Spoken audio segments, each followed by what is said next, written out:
네, 치열했던 대선이 끝난 지 이틀이 지나면서 여야가 대선 이후 체제로 빠르게 재편되고 있습니다. 네, 포스트 대선 체제로 이동하는 정부, 그리고 박근혜 대통령 시대의 과제와 여야 관계 등을 두 분 전문가와 심층 진단하겠습니다. 정치평론가인 황장수 미래경영연구소장, 그리고 김경진 변호사 모셨습니다. 네, 어서 오십시오. 안녕하십니까. 자, 먼저 민주당 얘기부터 하지 않을 수가 없습니다.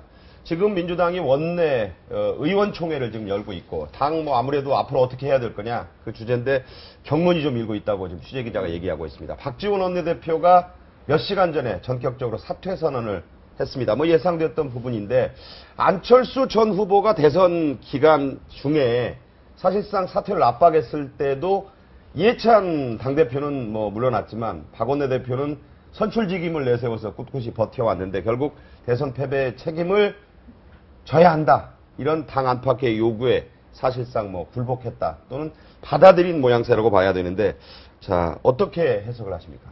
그러니까 이제 대선 기간 중에도 지금 박지원 원내대표 이제 사퇴론이 불거졌을 때, 네. 그때 아마 이제 예산안 처리라든지 아마 이런 급박한 현안 때문에 그래도 나눠서는 이 보직을 유지하고 있는 것이 옳겠다, 이제 아마 이런 논리로 해서 있었고요. 예. 그리고 이제 선거 패배가 되니까 민주당 당직자들이 이제 누군가는 책임을 져야 되고, 또 박지원 전 원내대표 같은 경우도 분명히 이제 본인 책임 일정 부분 질 수밖에 없기 때문에 사퇴를 냈고, 이용섭 정책위 의장도 아마 같이 사퇴를 했다는 것 같고요. 네. 다만 이제 박지원 원내대표 같은 경우는 무슨 정계 은퇴가 아니고 현재 원내대표직에서만 사퇴를 하는 것이기 때문에 1년 임기의 선출직이죠, 예, 사실은. 예, 네. 그렇습니다.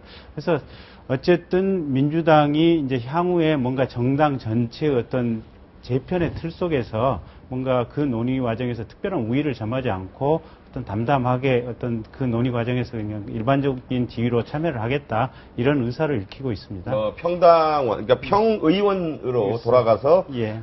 포스트 대선 체제에 이제 이익을 담당하겠다. 다만 조금 걱정이 되는 것이 이제 결국은 누군가 지도부는 조금 있어야지 2월에 이제 새 정부 출범하기 전까지는 뭔가 이렇게 박근혜 당선자가 뭔가 이렇게 정부 구조라든지 개혁적인 입법을 이렇게 해야 될 부분이 있고, 네. 그 점에 있어서 이제 야당의 어떤 도움도 필수적일 터인데, 네. 야당에 누군가 사령탑은 존재해야 될 텐데 그 부분이 조금 좀 빨리 정리가 돼야 될 필요성이 있는 것 같습니다. 네. 네, 그렇죠. 그래서 대선 중에 이제 사퇴를 한 이해찬 당대표, 그리고 이제 2선으로 물러난 박지원 원내대표까지 해서 문재인 후보가 당 대표직을 겸하고 있었잖아요. 이제 문 후보의 거취에도 좀 관심이 쏠릴 것 같아요. 예, 당연히 이제 대선에 패배한 후보니까 본인 스스로 그 당의 이 대표 역할을 그만두겠죠.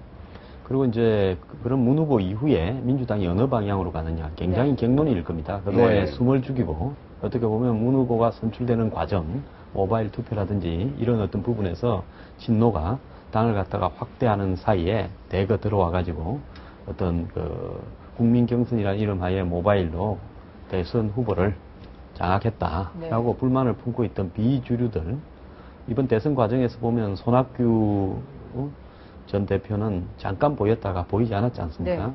독일로 또 가서 잠깐 머리 잠깐 식힌다고 머리 하고요. 했고요. 네. 어쨌든 대선 과정에서 손을 뗐죠. 그리고 이제 김한길 전 최고위원이라든지 이런 비주류들이 이제 목소리를 굉장히 높일 거로 보입니다. 당의 네. 주도권을 장악하려고 하겠죠. 그래서 이제 어차피 대선은 물 건너갔고 정권은 놓쳤으니까 그 다음에 야당에서 가장 중요한 거는 당권이죠. 네. 과거에도 한국의 전통적인 야당의 역사가 그러지 않습니까? 그럼 당권을 두고 싸우는데, 이제 이 당권에서 이 비주류들은 중에는 일각에는 좀 더 유리한 위치, 즉 5년 뒤에 포스트 박근혜를 갖다가 내다보고 내세울 수 있는 잠재적 대선 후보로서 안철수를 이야기를 계속 하겠죠, 안철수 씨를. 네. 그래서 이제 또 실제로 민주당의 비주류와 안철수 씨는 깊숙이 연관이 돼 있을 거예요, 대선 과정에서. 그래서 그 사람들이 한때는 입당을 하면 안철수 씨를 대선 후보로 하자라고 국회에서 농성도 했던 사람들도 있지 않습니까? 네. 이제 이런 부분들이 맞물리면서 한마디로 당권 투정 양상으로 갈 건데, 이 양상이 해결이 되는 데는 한 달 이상에 좀 시간이 좀 걸릴 것이다. 네. 그렇게 보고 있습니다. 이제 아마 지금 이제 민주당이 이제 장기적으로 봐서 지금 그러니까 젊은 층의 지지를 그렇게 많이 얻었음에도 불구하고 네네. 또 사실은 이번 이제 대선전 시작하기 전에는 국민 여론의 한 60% 정도가 정권 교체를 바란다라는 여론조사 결과가 예, 있었죠. 네. 근데 그럼에도 불구하고 그 좋은 토양에서도 정권 교체를 이루지 못했거든요. 그러면 근원적으로 지금 민주당의 선거 전략 이전에 방향성이 잘못된 것이 아닌가 이제 이 점에서부터 네. 아마 좀 고민이 시작될 것 같고요. 네. 그래서 차기 앞으로 이제 어떤 진보 진영의 방향성, 좌표 이 자체부터 좀 이념적 고민이 좀 시작이 될 것 같고 네. 아마 당권 부분은 아마 그렇게 큰 문제는 아닐 것 같아요. 왜냐하면 당권의 현실적인 의미라고 하는 것은 이제 어떤 선거를 통해서 공천권을 행사하는데 구체적인 의미를 가지는데 네네. 지금 당권 취임했을 때 당대표 임기가 1년이라면 지금 이제 지방선거 공천을 못하고 그 사이에 또 바뀔 가능성도 있고 또 현재 여당, 야당 각 양측 공이 지금 기초 선거에서는 지금 정당 공천제를 폐지하는 방향으로 거의 대선 과정에서 의견의 일치를 보고 있기 때문에 아마 당권의 의미가 과거보다는 좀 많이 퇴색되지 않을까 이번 대선이 이제 끝나고 나면 내년 4월에 미니 총선이라 불리는 재보선이 예. 이제 예정돼 있고 또 그 이후로 그러니까 3년까지는 큰 선거가 없어요. 예. 지방선거까지. 그래서 이제 당선인 입장에서나 여야가 정말 크게 대회전을 벌일 선거는 예. 이제 없다라는 점이 여야 공이 그 하나의 정치 지형의 참고 사항이 될 텐데 뭐 조기 전당대회, 비대위 항상 진 쪽에서는 말이 나왔거든요. 어쨌든 그 민주당의 향후 진로에 대해서 단기적으로는 어떻게 갈 거로 보십니까? 예, 제가 볼 때는 정당이 일단 장기적으로 살아남으려면 다음에는 집권할 가능성을 보여야 되죠. 그래서 네. 민주당이 이번 대선에서 굉장히 이 실수를 한 부분은 안철수라는 부분에 끌려다니다가 많은 시간을 낭비해버렸고 어떻게 보면 안철수로 시작해서 안철수로 끝나버렸죠. 그런 과정에서 반격을 할 수 있는 제대로 그 정책이나 차별화를 통해서 반격을 할 수 있는 기회를 놓쳐버리면서 대선 기간이 끝나버렸습니다. 그리고 이제 네거티브가 과거에 하던 방식을 재현했고요. 네. 또 더 나아가서 정권 심판이라는 부분을 이야기했는데 정권 심판을 이야기하려면 이명박 정권이 뭐가 어떻게 돼서 잘못됐다는 투쟁들을 오래 해서 축적해놓은 재산이 있어야 정권 심판을 연결시킬 수 있죠. 또 박근혜와 이명박이 어떻게 해서 똑같이 책임을 져야 되냐고 그 부분도 논리를 만들어 놨어야 됩니다. 네. 근데 이 사람들이 뭐가 무서운지 야당답지 못하게 허송세월로 시간만 보내다가 새삼스럽게 마지막에 와서 정권 심판을 하니까 그게 먹혀 들지가 않았죠. 또 야권 연대를 하면 무조건 이길 거라고 생각을 했고 안철수하고 단일화만 되면 무조건 이길 거라고 굉장히 안이하게 생각했죠. 네. 그런 속에서 예를 들어서 야권 연대의 미래가 뭐냐. 뭐 따지고 보면 극좌부터 상당히 중도우까지 다 한데 모아놨는데 무지개가 아니라 이 짬뽕이나 잡탕이 됐죠. 이제 이런 어떤 부분에서 처절한 반성이 있어야 미래를 내다볼 수 있는데 이제 네. 곧 아마 지금 선거법 위반이 많기 때문에 보궐선거가 지금 내년 4월은 조금 네. 어려울지 몰라도 내년 10월 내년 4월이 이제 예정이 돼 있어요. 예, 있죠. 있는데 이제 과연 얼마만큼 우리 법조인 출신이시니까 김 변호사님도 알겠지만 그 신속하게 재판을 집중해서 하게 돼 있지 않습니까? 여야 공히 그 낙선자 그러니까 당선 무효자 수가 좀 늘 것이라는 전망이 있지 않습니까? 예. 어쨌든 뭐 10자리 이상의 지금 그 재보궐 선거가 필요하다. 특히 재선거가 그런 전망이 있습니다. 자, 선거 지난 얘기 또 야당 얘기 이쯤 하고요. 네, 이제 박근혜 당선인 얘기 좀 해볼까요? 해볼까요? 네, 네. 박근혜 당선인이 이제 크리스마스가 지나고 26일부터 인수위 꾸리기에 들어간다고 했어요. 대통령 인수위 꾸리기에 들어간다고 했고 그렇다 보면 이르면 1월 초에 2013년 1월 초에면 새 정부 조직 개편안도 발표할 거라는 예상도 있는데요. 어느 정도 조직이 개편될 걸로 보시나요? 네. 지금 뭐 해수부하고 옛날에 요즘 미래과학기술부라 그럽니까? 옛날에 과기부 네. 이를 갖다 이제 보완하는 건데 네. 이제 크게는 그 두 개밖에 없죠. 네. 근데 여기에서 이제 가장 중요한 부분은 정권이 바뀔 때마다 공약 사항으로 뭐 작은 정부를 하겠다. 또 지역 민원으로 뭘 갖다가 새로 또 만들겠다. 네. 이렇게 공약을 하면서 특정한 부서들을 뗐다 붙였다 이러다 보니까 그 부처의 전문적인 연속성이 없어지면서 전문 네. 인력이 육성이 안 되는 부분이 굉장히 심각합니다.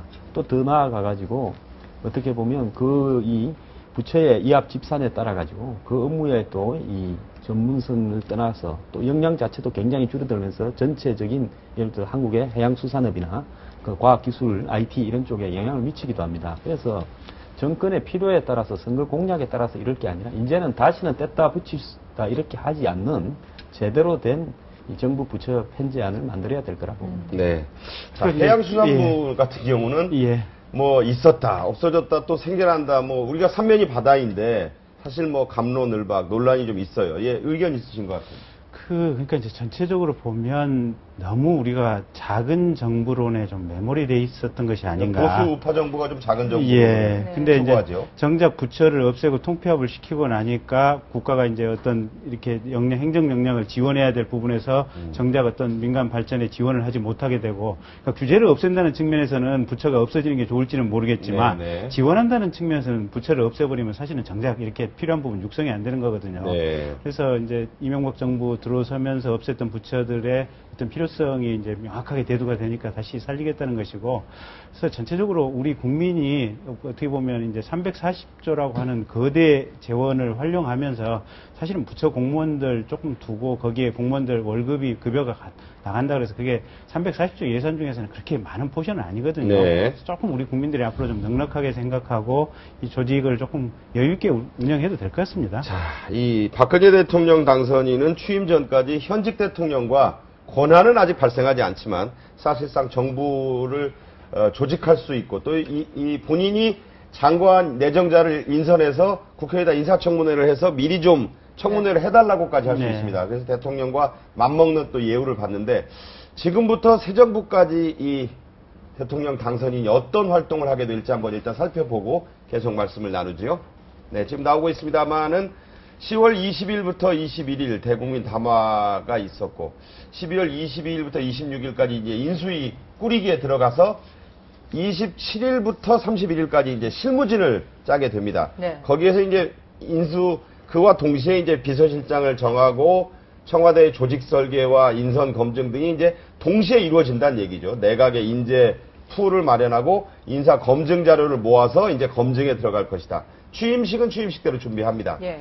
자, 1월 1일, 그러니까 2013년이 되면 취임 55일이 남게 되는데 부처 업무 보고를 받게 되고 네. 이미 뭐 업무 보고 준비에 들어간 데도 있습니다. 그 뒤에 이제 50일, 40일로 이루어지면서 인수위가 본격적인 활동에 들어가고요. 네. 청와대 인수인계 업무가 이제 시작이 되죠. 비서실 인선이 그 이전에 확정이 되고 그러면 조각 발표는 취임 40일 전에 정부 조직 개편안 확정과 함께 이루어질 것이다. 이런 얘기입니다.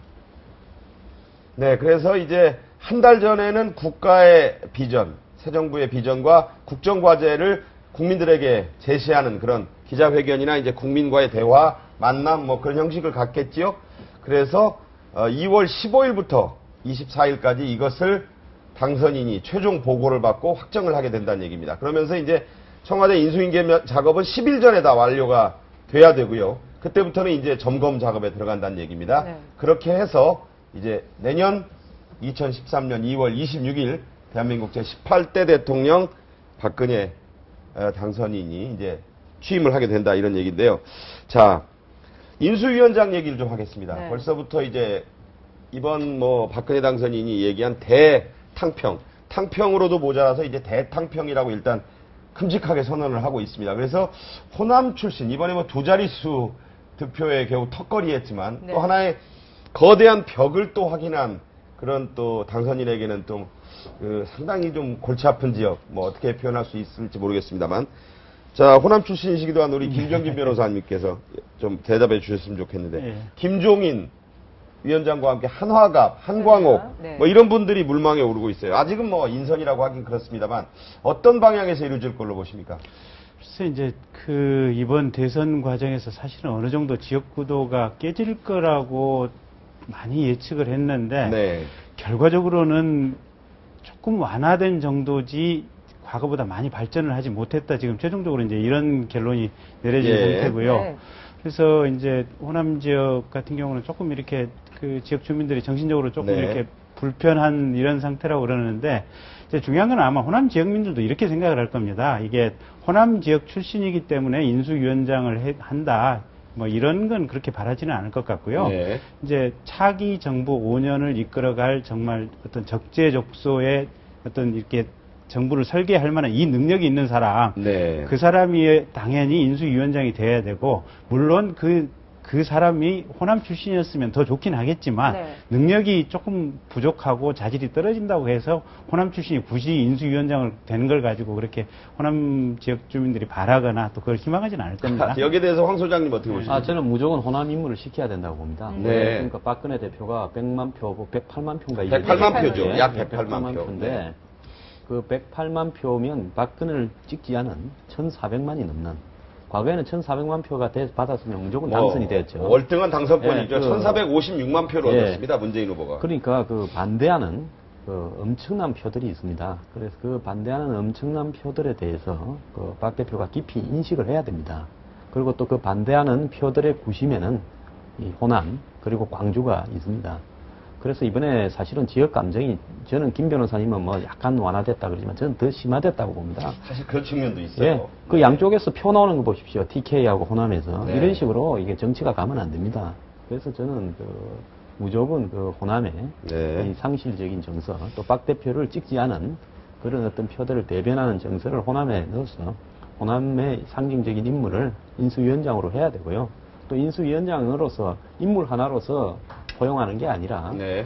다음 첫 내각에 과감하게 호남 인물의 상징적인 인물들을 주요 그러니까 포스트에 이 기에 인수위원장이 말씀하신 대로 어떤 정부의 차기 국정정부의 철학과 비전, 방향을 보여주는 상징적인 인사. 물론 그분이 뭐 경륜 경험이 전무해서는 안 되겠지만 그렇게 가느냐, 정말 당선인의 의중을 반영하는 복심 인사가 가느냐, 또 실무형 인사가 가느냐, 그것도 중요한. 저는 복심 인사나 실무형 인사로 갔다가 큰일 난다고 봅니다. 네. 지난번 그 이명박 정부 인수위 때 그렇게 가다가 한번 큰일 났지 않습니까? 네. 원래 가다 보면 한 달 안에 다 대기하고 있다가 실수만 해라, 손 좀 보겠다고 하는 세력들이 많습니다. 그래 걸리면 끝장이죠. 자. 네, 결국에 과거 정부들을 보면 인수위원들이 차기 정부의 요직을 맡는 경우들이 대다수였던 것 같아요. 한번 과거 사례를 보실까요? 네, 저희가 컴퓨터 그래픽으로 한번 정리를 해봤습니다. 네. 한번 보실까요?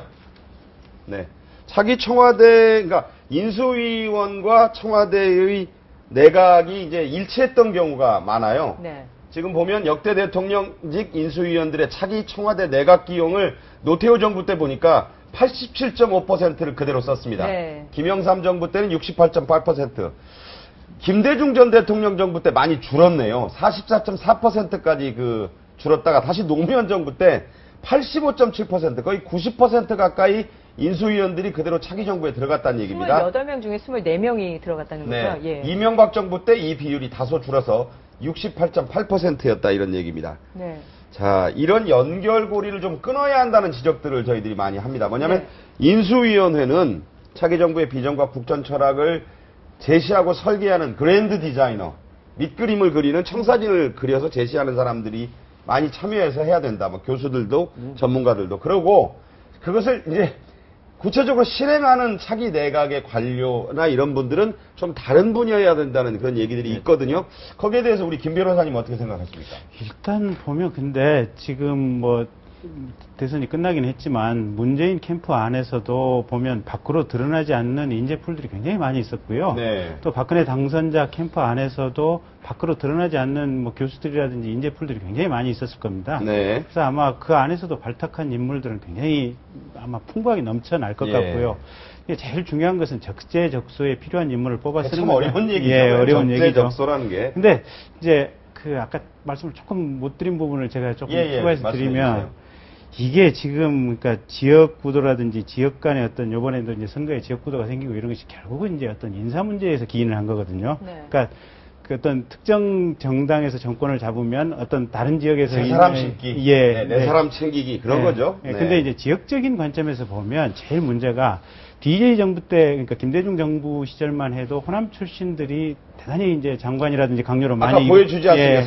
40.4%로 예. 줄었었어요. 예, 아니 저거는 이제 인수위 들어간 인수위원회 비율이고 그렇지만, 네네. 장관이나 강요 비율은 대단히 많이 들어갔고 또 거꾸로 보면 이명박 정부라든지 또 노태우 정부, 김영삼 정부에서 보면 영남 출신들이 대단히 많이 들어갔거든요. 근데 네네. 지금 사실 우리 국가 전체의 인구 비율로 보면 수도권 인구가 50%고 그 다음에 영남권 인구가 25%고 그렇습니다. 호남권 인구가 10%거든요. 그러면 10% 약간 넘죠. 예, 네. 그러면 영남, 호남 합쳐봐야 인구 구성비가 35%에 불과한데 네네. 사실은 이 두 지역에서 영남 정권이건 호남 그러니까 김대중 정권이건 또 이제 뭐 한나라당 정권이건 간에 35%가 아니라 근 50%에 육박하는 장관을 인구 비중보다 훨씬 훨씬 많은 수가 영원하면서 했다. 이런 말씀이죠. 근데 이제 이게 문제가 뭐냐면 네네. 결국은 지금 수도권 출신의 인사들이 인사에 있어서 굉장히 불이익을 받고 있는 그러니까 겁니다. 경인 지역. 그렇습니다. 네. 근데 이게 결국은 이제 국가의 어떤 균형 발전이라든지 이런 측면에서는 수도권 인구 50%보다는 조금 좀 줄여서 어떤 장관 인사라든지 이런 것이 될 필요성이 인위적으로 있기는 하지만 네. 의도적으로 지금 특정 지역에 그러니까 뭐 호남권이라든지 영남권 인사들이 너무 많이 장관에 편중돼 있기 때문에 거기에 따른 반사적 불이익을 수도권에서 지금 너무 많이 받고 있고 그래서 이제는 물론 이제 수도권 인사들이 조금 능력이 떨어질 수도 있는지는 어쩐지는 모르겠지만 그렇게 얘기하면 안 되죠. 예, 그렇게 네네. 얘기할 상황은 아닌 것 같고 네네. 정말 적재적소에서 필요한 인물을 뽑아 쓴다고 하면 대략 보면 아마 인구 구성비하고 어느 정도는 일치하지 않을까. 그게 어떤 상식적인 국민들의 공감대와도 좀 같이 그렇죠. 가는 부분이 있는 거죠. 예. 황 소장님 어떻게 보십니까? 예, 저는 그 아까 보여주던 인수위원이 정부의 그 강요로 들어가는 저런 비율들이 네. 결국은 코드 인사 비율이라고 봅니다. 네. 그 이명박 정부에 22명이 22명 다 들어갔다. 코드율 100%죠. 네. 그래서 욕을 먹은 겁니다. 그래서 저는 자기가 설계해 놓고 자기가 그 자리에 앉으면 안 되죠. 네. 그래서 그 부분 낮을수록 근데 더 설계한 하고. 분들이 집도 자기가 짓고 싶은가 봐요.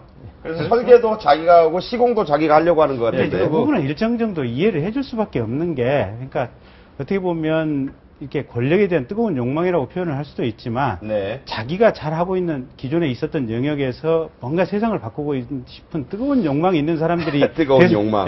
대선 네. 캠프에 조금만 들어가는 더 예, 거니까. 황 소장님 말씀 네. 계속 주십시오. 저는 그 궁극적으로 지역 감정을 해소하자. 저는 한국에 이런 식으로 가면 30년이 가도 안 될 거라고 봅니다. 30년이요? 네, 그러면 네. 뭘 어떻게 해소해야 되느냐? 저는 그 지역화합 특별법을 이걸 시한부로 한 15년이나 30년 한시법으로라도? 네. 만들어서 그 3급 이상 고위공무원, 그다음에 네. 공기업, 공공기관, 뭐 이런 어떤 정부의 투자기관 이런 데는 3급 이상쯤 되는 고위공무원은 지역별 티오제로 강제적인 할당 티오가 있어야 왜 된다. 이런 게 중요한가 하면 네네. 이제 이런 사람을 전국에 다 합쳐봤자 각 지역별로 뭐 기껏 몇천 명밖에 안 될 건데 이 몇천 명 때문에 지역 주민이 그러는 게 아닙니다.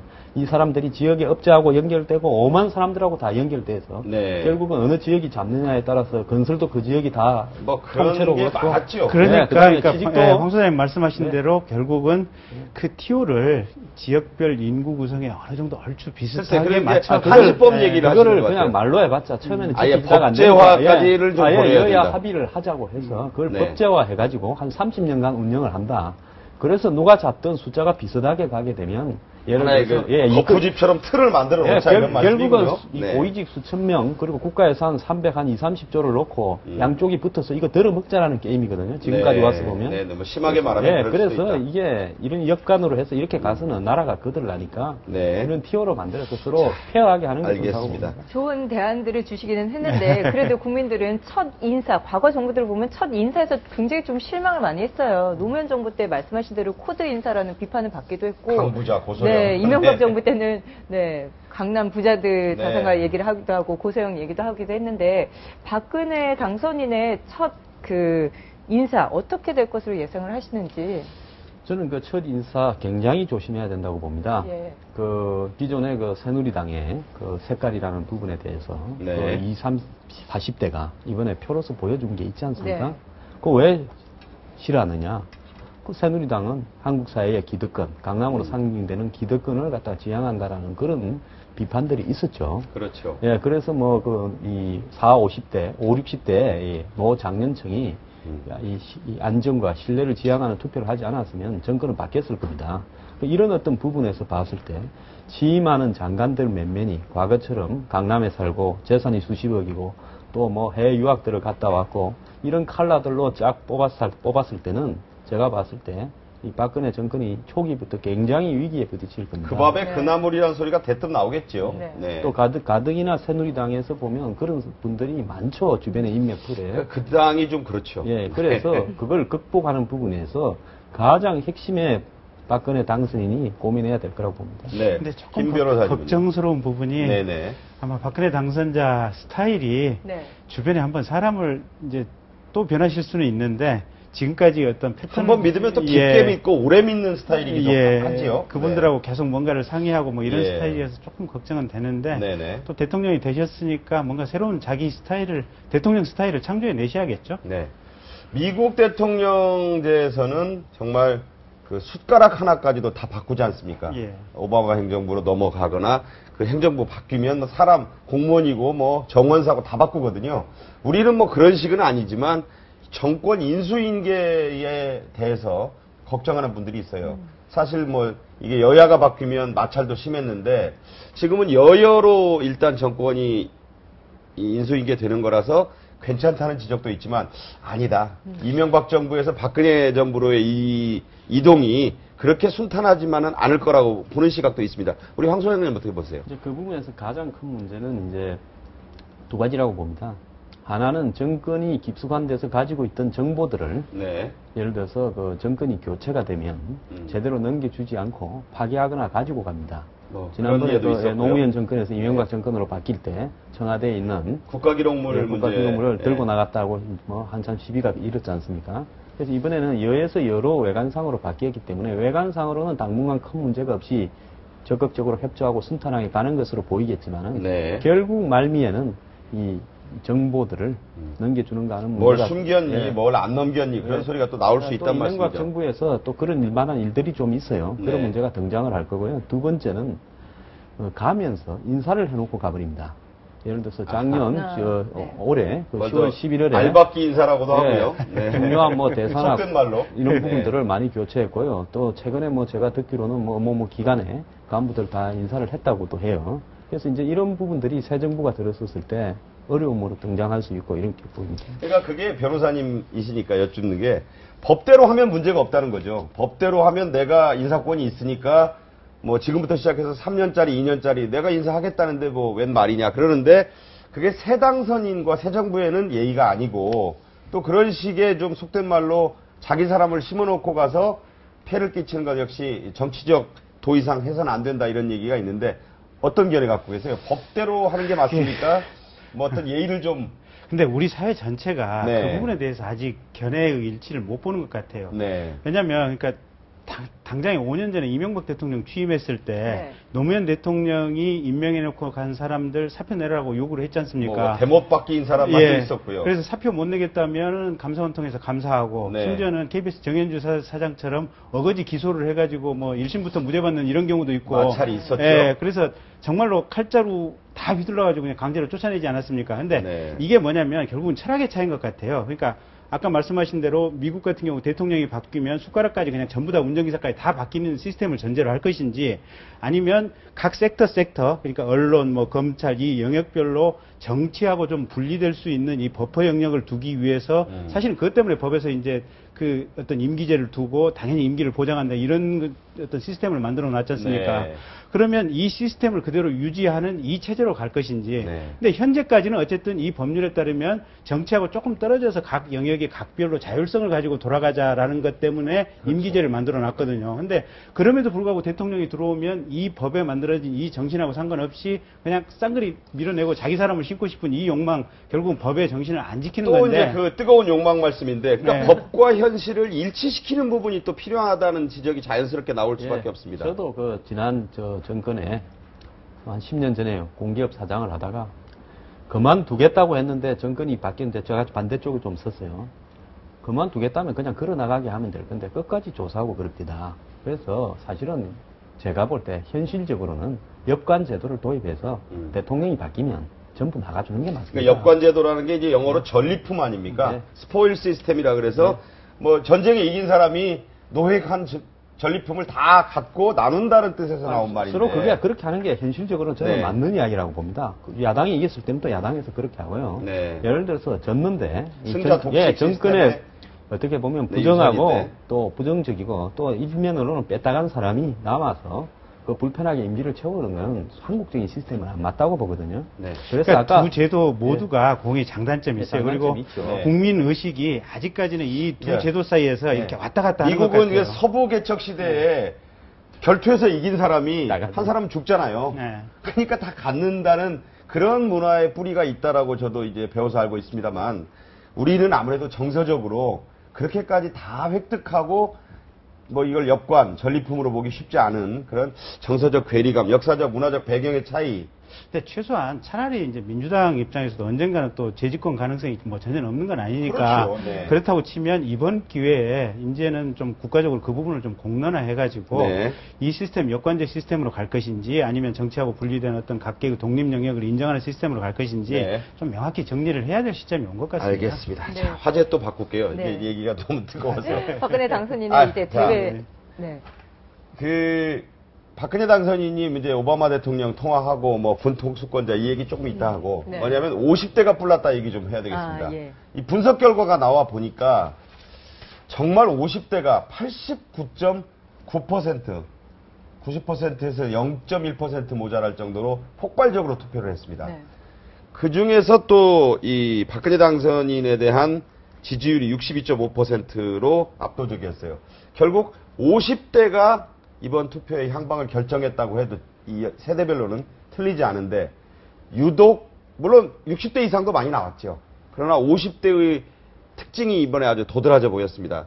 자, 어떻게 원인을 분석하세요? 예, 50대라는 분은 지금 뭐 흔히 그 베이비붐 세대, 네. 54년에서 63년까지 전후에 가장 많이 출생했던 이 어떻게 박정희 대통령 시대로 상징되는 산업화 시대의 가장 막내들이죠. 네. 그래서 이제 이분들이 자기들이 이 성장 과정에서 한때는 산업화 시대의 고도 성장의 특혜도 누리고 네. 취직도 잘 되고 집도 장만하고 이랬지만은 지금 또 말년에는 조기 퇴직을 당하고 회사에서 그리고 이제 상당히 이 허탈감과 이 사회적으로 소외감을 느끼고 있는 분들이 많습니다. 그래서 이분들이 이번에 90%가량 투표를 했다는 것은 그야말로 아파서 병원에 입원했거나 해외에 나갔거나 거의 다 이런 했다고 사람들을 봐도 보면은 큰 무리가 없을 정도예요. 100% 투표를 네. 했다는 것은 이거는 엄청난 분노에 의한 투표라고 봅니다. 조직적이고. 뭐가 그렇게 화가 났을까요, 이분들이? 예, 그건 우리 사회가 20, 30대 또 40대 중심으로 정치권이 그 사람들에게 표를 얻으려고 집중 노력을 하고 이 사람들은 소외시켰죠, 나름대로. 또 더 나아가면서 보면 이 각종 정당의 정책이나 공약에서 그 젊은 층의 중심으로 굉장히 화제가 됐지만은 뭐 노령층이야 뭐 노령연금을 9만 원에서 18만 원으로 올린다 이 정도밖에 없었지 않습니까? 이런 부분도 있었고 또 더 나아가서 앞으로 사회가 어떤 형태로도 보든 이분들이 피부로 느끼기에 감으로 굉장히 어렵고 힘들어진 세상이 오고 있다. 이제 우리 앞으로도 또 더 힘들어질 더 거라는 힘들어지겠다. 얘기도 예, 있고요. 경제 위기가 네. 심화될 것 같고 이런 세상에서 자기 아들이 취업을 하고 결혼을 하고 어떻게 살아갈 것인가 하는 마음속에 불안감들이 다 있고 자기의 노후가 굉장하게 비참하지 되지 않을까 하는 불안감이 또 잠재의식 속에 있습니다. 이런 부분에 또 더 나아가가지고 최근에 이분들은 어떤 나이가 들어가면서 안보 이슈라든지 네. 안정적인 신뢰 이런 부분에서 상당히 경험을 통해서 과거에는 운동권이고 데모를 했더라도 사회 안정적으로 되어왔죠. 이런 부분들이 젊은 층을 중심으로 이번에 반발을 하려는 데 대해서 역반발이 일어나서 네. 대거 투표장으로 갔다고 합니다. 자, 김 변호사님. 네. 뒤집어 말하면 지금 황장수 소장이 말씀한 부분들이 민주당의 패인으로 분석될 수 있는 부분들입니다. 네. 50대의 뿔난, 성난, 분노 표심을 제대로 분석하지 못하고 대응하지 못한 부분.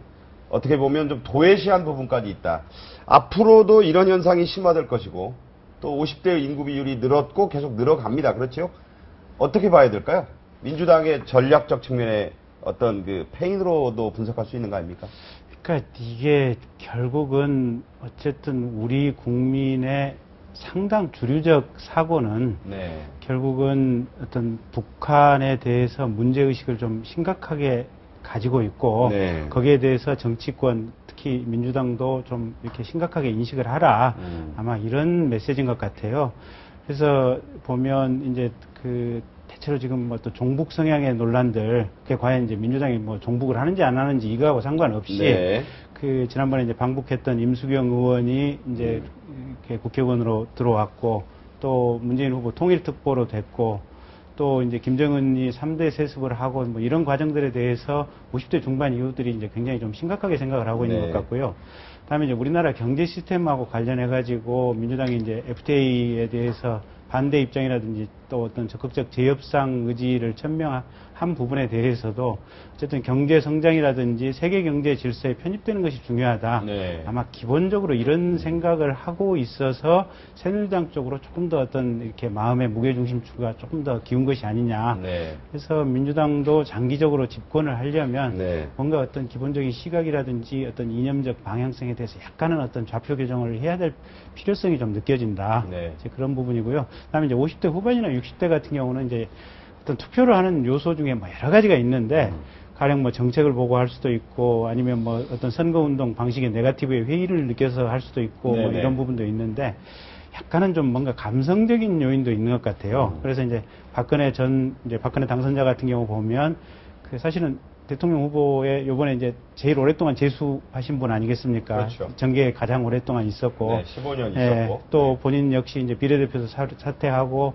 요번에 이제 떨어질 경우에는 정계 은퇴하겠다고 했고 이런 부분들이 어떤 마음과 마음으로 이 50대 중반 이후에 어떤 이렇게 장고령층에게 이렇게 마음으로 호소하는 이런 부분이 있어서 아마 그런 선거의 구체적인 전략에 있어서도 좀 국민들하고 이렇게 마음으로 호소하는 이런 부분에 조금 좀 주의를 기울여야 되지 않을까 그런 생각이 들었습니다. 네네. 네, 이번 선거 결과를 보면은 젊은 층이 민주통합당을 많이 지지를 했고 또 그 5060층이 새누리당을 많이 지지를 했잖아요. 근데 인구 비율을 보면은 이제 고령화 현상이 좀 두드러지게 늘어났어요. 앞으로도 이런 현상이 고착이 될지. 뭐 민주통합당이- 저출산 현상이 있다면 예. 2030 세대로 유입되는 그런 인구 구성 비율은 뭐 크게 늘어날 가능성은 또 없거든요. 예. 그렇다면 이런 민주당은 현상은 이제 네. 점점 심화 내지는 가파라질 수 있다라고 뭐 인구 통계학자들 얘기하는 거 아닙니까? 네. 지금 전 세계에서 이 초고령화 현상이 가장 급속도로 진행되는 나라가 일본입니다. 네. 일본이 지금 정치 현상을 보면 예. 극우로 가고 있지 않습니까? 예. 제1여당도 극우 정당화돼 가고 있고 자민당이 또 그 유신신당이라는 그 당도 극우 정당 아닙니까?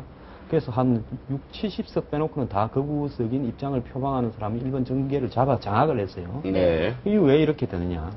일본의 지금 고령화가 굉장히 심해서 젊은 유권자들이 별로 없습니다. 네. 그러다 보니까 일본의 과거에 이 2차 대전 전후에 황국 시대를 기억하는 그런 사람들이 지금 일본의 경기가 안 좋아지고 20년 장기 불황이 되고 이러다 보니까 강한 일본에 대한 그 요구들 이런 것들이 노령층에서 나오는 거죠. 그래서 이제 극우로 가고 있는데 그건 일본 국민의 전반적인 성향이 그래 가고 있습니다.